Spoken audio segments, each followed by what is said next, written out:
Hello everyone, welcome to Introduction to Applied Linguistics. This material is designed especially for students of English Education Study Program. The points of discussion in this Introduction to Applied Linguistics cover definitions of applied linguistics and then development of applied linguistics. Next, some major branches of applied linguistics, and last but not least is about the applied linguistics in focus. Let's start from the first point of discussion, that is definitions of applied linguistics. There are some definitions of applied linguistics proposed by some scholars. The first definition is given by Corder in 1974. Corder mentioned that applied linguistics is the utilizations of the knowledge about the nature achieved by linguistic research for the improvement of the efficiency of some practical tasks in which language is a central component. And then another definition proposed by Crystal in 1985, it is said that applied linguistics is a branch of linguistics where the primary concern is the applications of linguistic theories, methods, and findings to the elucidations of language problems which have arisen in other areas of experience. So from these definitions given by Corder and Crystal, we can see something in common, that is, applied linguistics is about the implementations of linguistic theories to the language-based problem in our life. And then another or the third definitions of applied linguistics is given by Richards et al. In 1985. So they mention that applied linguistics covers two main points. The first one is about the study of second and foreign language learning and teaching. And then the second one is the study of language and linguistics in relation to practical problems. If we see from this definition, the definition given by Richards et al., we can see that there is a little bit difference between Richards et al. Definition of applied linguistics and Crystal and Corder definitions of applied linguistics. The difference is that Richards et al. Mention clearly that applied linguistics does not only cover about the study of language the study of language and linguistics to solve the language-based problem, but another important area of applied linguistics, according to Richards et al., that is it is about the study of second and foreign language learning and teaching. So the highlight is here that second and foreign language learning and teaching is being given significance. There are other definitions of applied linguistics, as we can see from the slide. Straffens in 1992 said that applied linguistics is a multidisciplinary approach to the solutions of language-related problems. In this definition, Straffens highlight the word multidisciplinary. So it means that to provide the language-based problem, the research in linguistics was conducted in relation to other field of studies. So it is not only research on language or linguistic, but the research was conducted with was an involvement of other disciplines or field of study. So that's why multidisciplinary approach here is important to be highlighted or to be paid attention in the definitions of applied linguistics by Streffens. And then in 2000, Grape proposed another definitions of applied linguistics in which he mentioned the focus of applied linguistics is on trying to resolve language-based problems that people encounter in the real world, whether they be learners, teachers, supervisors, or a whole range of clients.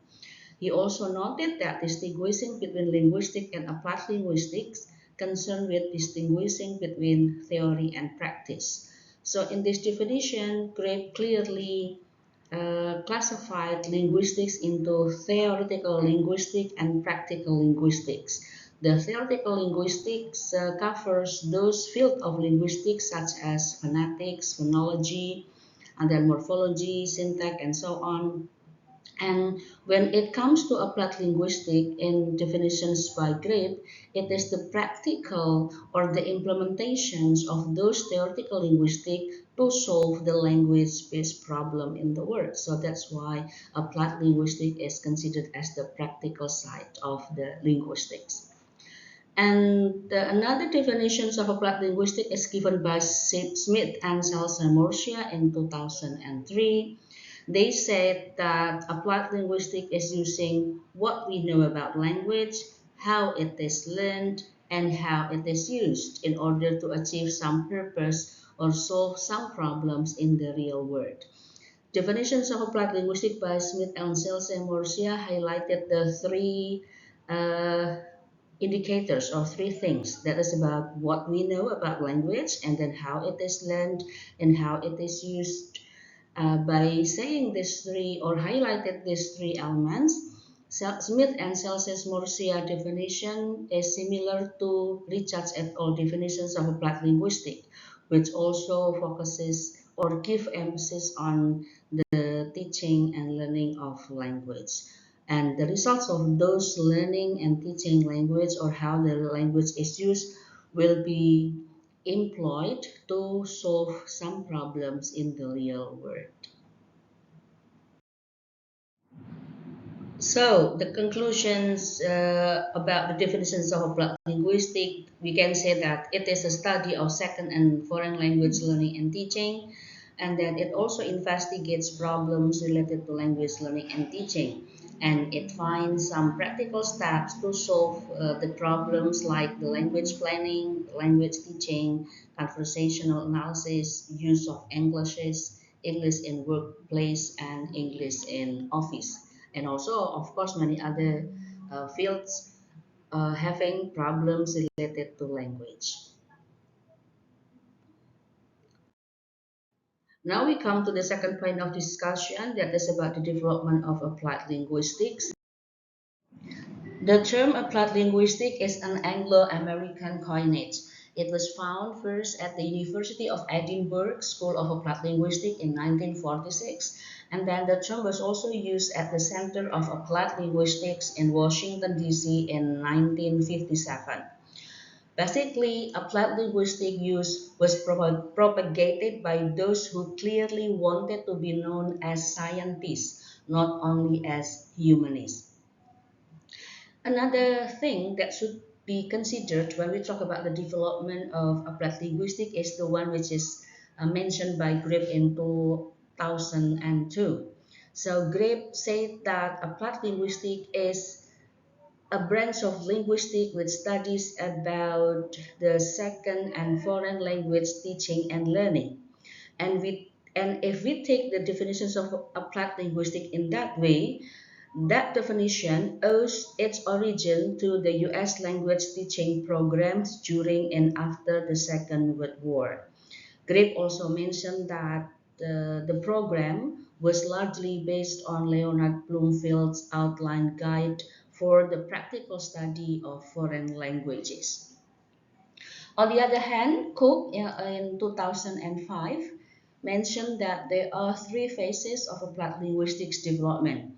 The first phase happened in 1950s up to 1984, and then the second phase took place in 1984 up to mid 1990s, and the third phase started from 1990s up to the present time. So let's take a look at what happened in the first phase of applied linguistic development that happened in 1950s up to 1984. At that period, the term applied linguistic first came into use of language-related matters which were relatively straightforward. Applied linguistics was still predominantly an Anglo-American affair. It was proven by the establishment of British Association of Applied Linguistics or BAAL and American Associations of Applied Linguistics or AAAL. From those two associations, then applied linguistics was internationally recognized, and those associations can also be found or still exist up to the current time. And then in the second phase of applied linguistic developments, which happened in 1984 up to mid 1990s, there is a great happening here. So in 1984, applied linguistics is getting more and more focusing on the study of second and foreign language teaching and learning. This kind of one-way conduit from linguistics to language teaching was challenged by Dawson and some other linguistics at that time. Many scholars at that time, in 1984 up to mid 1990s, questioned the difference between applied linguistics and linguistics applied. And started from mid 1990s, applied linguistics has come to another level of development, proven by the new surveys that have been coming thick and fast in the shape of introductions, encyclopedias, and anthology. Early on the scene and most widely cited in international context, those introductions, those encyclopedias and anthologies and any works on applied linguistics has made applied linguistics into a firm knowledge. Broomfield in 1977 said that applied linguistics is the theoretical and empirical investigations of real-world problems in which language is a central issue. This kind of study on the applications of linguistic theory into real life problem, especially in the teaching and learning of second and foreign language, become the core or the gist of applied linguistics. So the focus of the study in applied linguistics can be said to cover several questions like how can language best be learned and taught, and then what social factors affect language learning, how can technology be used to contribute to the effectiveness of language, what are the related problems associated with language disorders, how can this be prevented, and some other questions relating to the problems of teaching and learning second and foreign language. In conclusions about the development of applied linguistics, we may say that applied linguistics has become an independent and major discipline since the middle 60s, and as an applied science that has a definite goal to reach, it is interdisciplinary in nature. It seeks to apply all the related fields to foreign language education. And it is also process oriented in the sense that it is interested not only in the product but also in the process of teaching. Now we come to the next point of discussion that is about some major branches of applied linguistics. The first major branches of applied linguistics is second language acquisition or SLA. SLA theory deals with the range of variables, in particular age of immersion, quantity of input, etc., which may interactively determine the level of ultimate attainment. We will discuss a bit about this later on. And then the second major branch of applied linguistics is language assessment and testing. So language assessment plays a gatekeeping role in terms of the functions they serve for instruction and the corresponding preparedness of institutions to invest in their development and validation. It also helps measure students' progress over time. The next major branches of applied linguistics is called as language policy and planning. The practical nature of language planning deals with analysis of policy making in context where language is a part. So language problem always arises, which could involve rival interests reflecting relations among ethnic, political, social, bureaucratic, and class grouping. Language policy planning research helps solve this problem. And then next, there is lexicography. So it is concerned with the writing and the study of dictionaries for first or second or foreign language education. It also involves mono, bi, or multilingual works and general children's school, college, and specialized technical dictionary. And then we have multilingualism. This is the use of more than two languages within a speech community. Applied linguistics deals with the sociological, psychological, attending problems, and the applications of this on the speech community.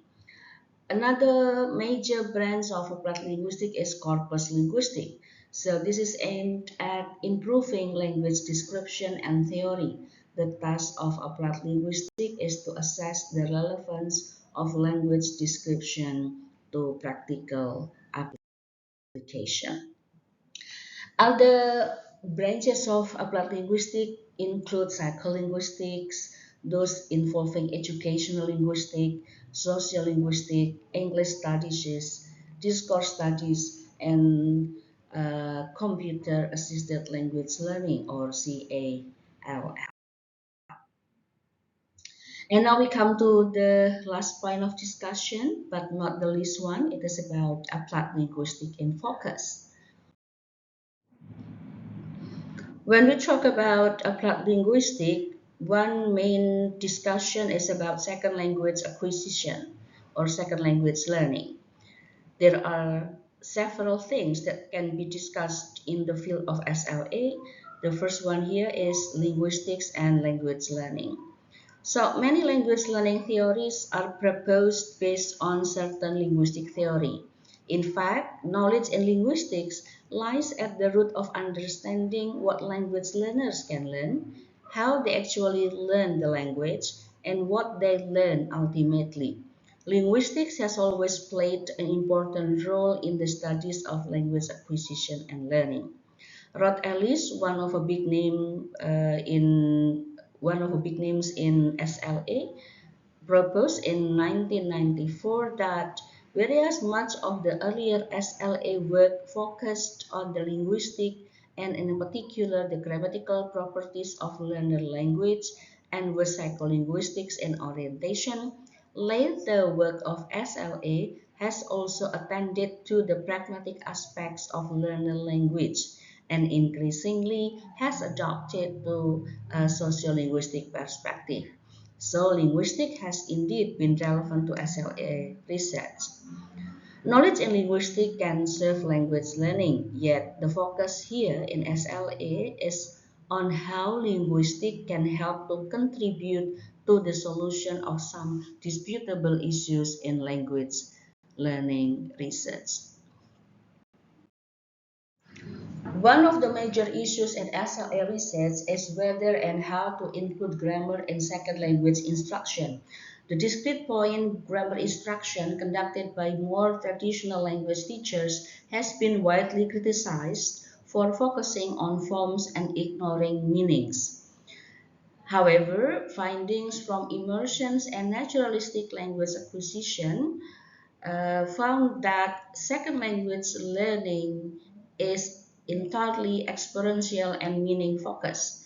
This study suggests that some linguistic features do not ultimately develop to target like levels.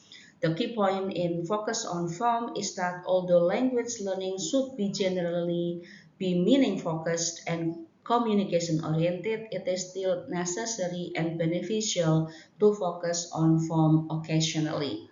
So these sentences can be understood like this. Traditional language teachers, when they have to teach their students learning second language or foreign language, those teachers tend to focus on the form and ignoring the meaning of the second language or foreign language. Those teachers uh, actually understand that meaning and communication is needed to be involved when teaching the second and foreign language. But due to the second or foreign language learning are something new to their students, so the focus of the teaching by these traditional language teachers only give the more portion to the forms of the language and ignore the meaning and the communication purpose of the language.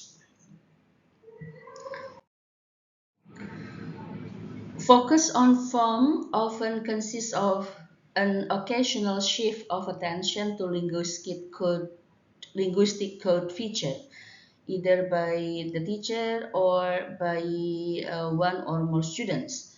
This shift triggered by perceived problems with comprehensions and or production.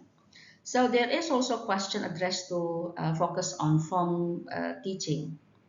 What elements of language are most amenable to focus on form, like the one which is asked by De Keyser in 1998? To answer this question, there are two variables concerning the amenability of language elements to focus on form. Those elements or those variables are relevance of UG or universal grammar and complexity of language structure. Talking about the relevance of UG, according to the advocates of focus on form, if a second language structure is part of universal grammar, the amenability is high, otherwise it is low. In focus on form, different measures will be taken depending on whether the amenability of a form or structure is high or low. But yet again, this suggestion also has problem. The problem is that no one knows for sure what exactly is part of universal grammar. Therefore, the linguistic study of universal grammar is necessary. With regard to the complexity, the second alternative or the second consideration to be paid attention when talking about focus on form teaching, complexity can be assumed that less complex structures have higher amenability, but complexity is hard to define. And again, linguistic research is required to have a better understanding of the complexity of language structure. It is generally agreed that grammar has its due value in language teaching. One possible reason why grammar-based language learning and teaching fails is that no reliable model of grammar is available. Formalists, generative, and functional models of grammar have been all tried out and investigated into, but still no precise information is obtained concerning how grammar can be learned. And as a compromise between the purely form-focused approaches and the purely meaning-focused approaches, a recent movement called Focus on Form seems to take a more balanced view on the role of grammar in the language learning. Another problem which should be highlighted or can be a source of learning in SLA is about the input in language learning. So it is self-evident that language learning can take place when the learner has enough access to input, whether it is in the form of spoken or written of the target language. In this sentence can be understood that when a student wants to learn English, the learning of English takes place when the learner has enough access to the language or English, either in the spoken form or in the written form. Yet, views diverge greatly as to what kind of input should be provided for language learners. So, those who favor in meaning-focused language instruction tend to insist on providing authentic input. This sentence again can be understood that if a language learners want to study English, so the teacher is being asked, or maybe the teacher has his or her own question, what kind of input then should be provided to these students want to learn English?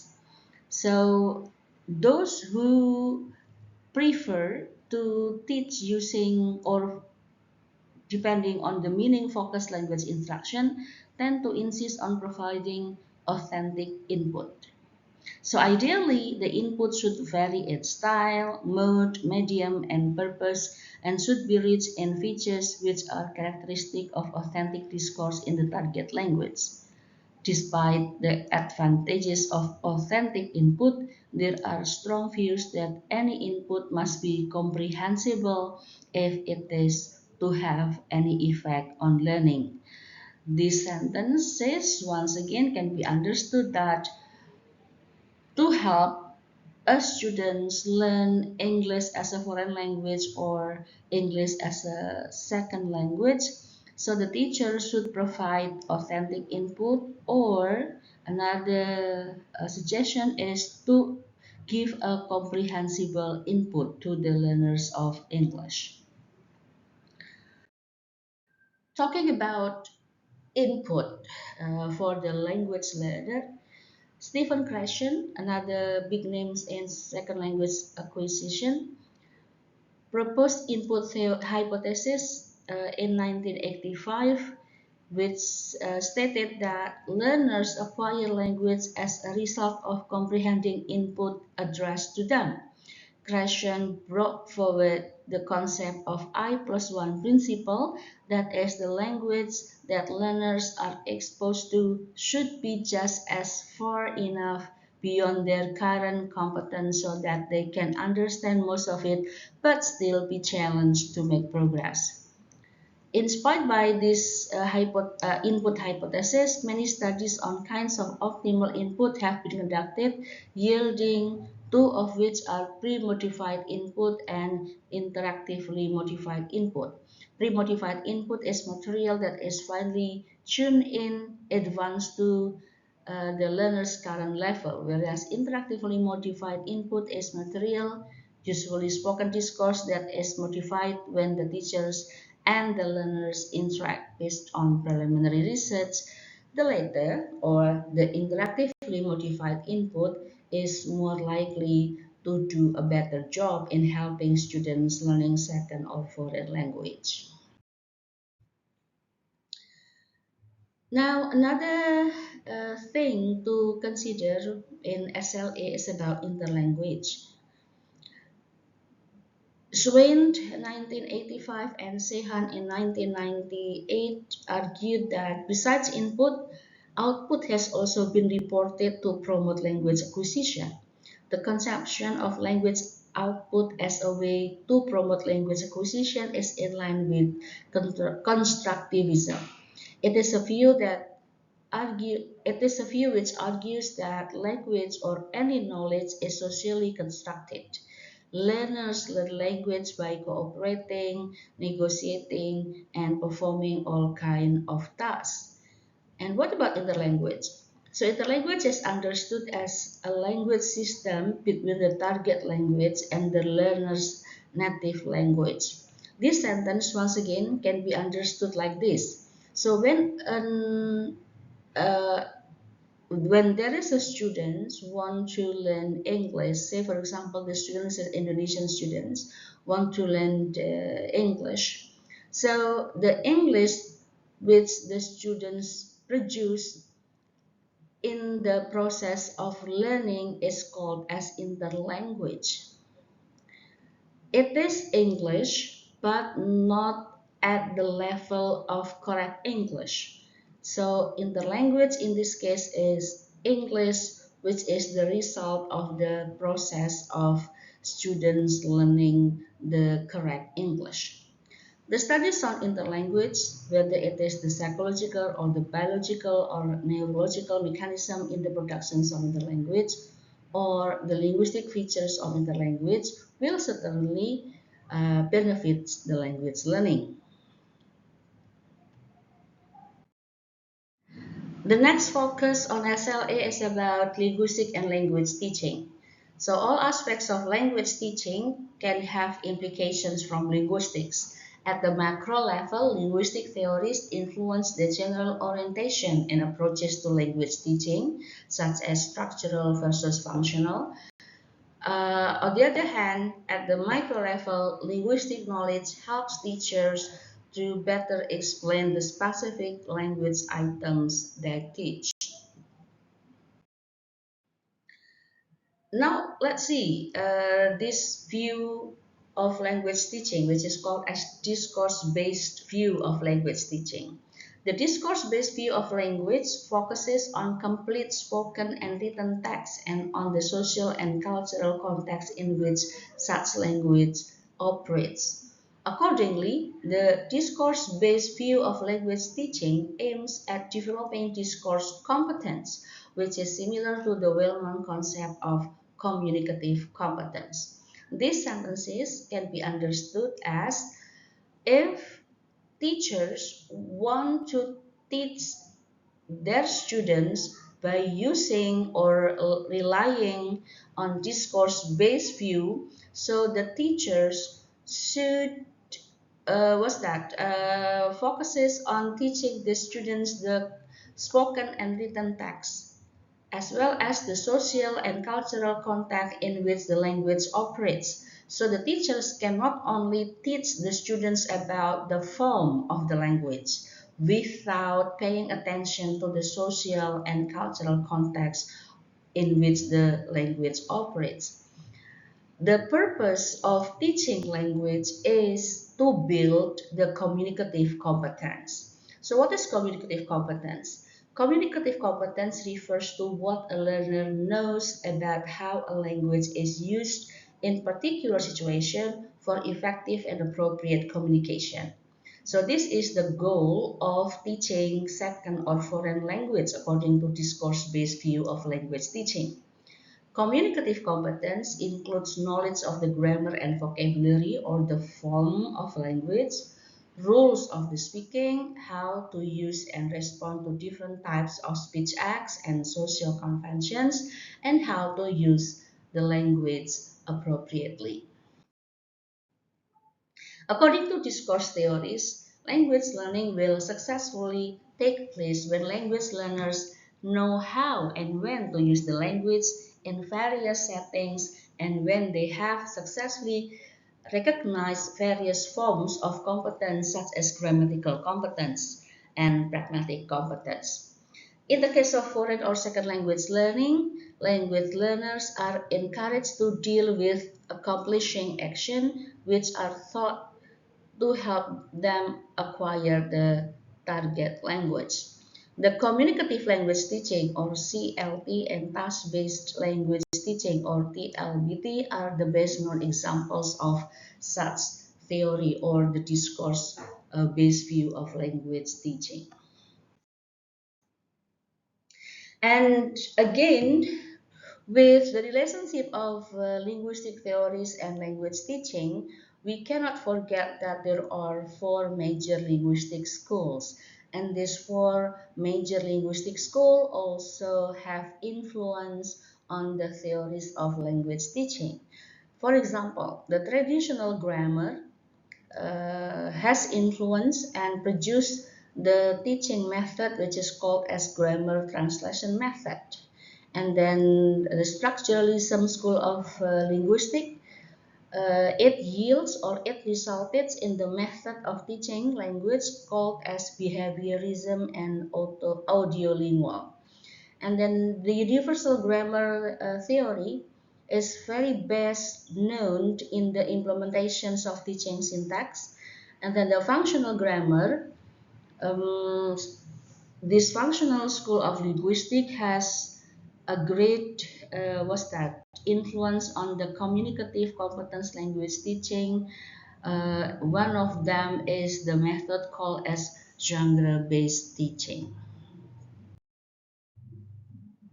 Next point of discussion in SLA is about linguistic and syllabus design. So syllabus design is of fundamental importance in language teaching. In some sense, syllabus design is a bridge between language teaching theory and language teaching practice. It translates theoretical understanding of language teaching and set up an operable framework in which language teaching takes place. The most important parts of syllabus design is selecting and sequencing language items. Because this is introduction to applied linguistics, so we do not take a deeper discussions about the relationship or the uh, what's that? The support of linguistic to the syllabus design. It will be discussed in detail in some other courses. And then another point to discuss or highlight it here when we talk about applied linguistics and SLA is about contrastive analysis and error analysis. It is a well-established notion that the native language plays important roles in SLA. The study of the roles of the native language plays uh, known as the research of language transfer, by which is meant the psychological process whereby prior learning is carried over into a new learning situation, or the influence resulting from the similarities and differences between the target language and any other language that has been previously and perhaps imperfectly acquired. So, what does contrastive analysis mean? So, contrastive analysis or CA is a way of comparing the first and the second language in order to determine potential errors for the ultimate purpose of isolating what needs to be learned and what does not need to be learned in a second learning situation. The goal of CA is to predict what areas will be easy to learn and what areas will be difficult to learn. CA or contrastive analysis was associated in its early days with behaviorism and structuralism. So these sentences about contrastive analysis can be understood that when a student learns second language, the importance or the influence of a student's first language cannot be ignored. Sometimes, when the complexity of the first language and the second language are greater, there will be many errors produced by the learners when she or he is learning the second or foreign language. So, in studying the errors, contrastive analysis predict what areas will be easy to learn by the second language learner and what areas will be difficult to learn, considering the similarity and differences degree of the first and second language. Okay, and another analysis which is quite significance in study of second language acquisition is called as error analysis. So error analysis was a movement to answer disillusionment with contrastive analysis. Contrastive analysis was not able to explicate all errors generated in the process of language learning. So a major claim of error analysis is that many errors made by the second language learner were caused by factors other than first language interference. Coder in 1967 claimed that errors are not just to be seen as something to be eradicated, but rather can be important in and of themselves. So those are the things that can be discussed or learned in relation to how linguistic theories can be implemented or can be employed to answer the problems in the teaching and learning of foreign and second language. Again, this is only introduction. A detailed explanation and discussions about the things we have just discussed will be elaborated in other courses. Thank you for your understanding and cooperation. And that's the end of this material.